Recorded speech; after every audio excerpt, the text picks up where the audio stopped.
is a nice monomeric, inexpensive adhesive vinyl from the folks over at Avery. This is the Avery 3303. The 3303 is a classic, inexpensive, monomeric vinyl that's designed for decals and print and cut and stickers. It's inexpensive, it's easy to use, it's indoor and short-term outdoor. It's what you buy when you're just looking for a straight, everyday, productive adhesive vinyl to do print and cut. One note on the Avery, which is true of all monomeric vinyls: they can be temperature sensitive.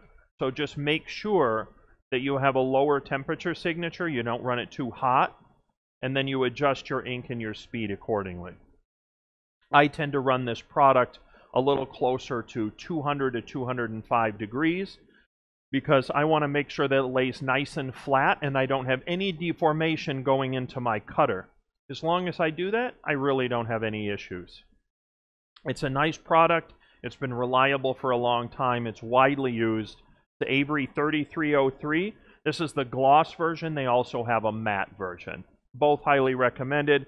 Also certified, available straight to download into your printer.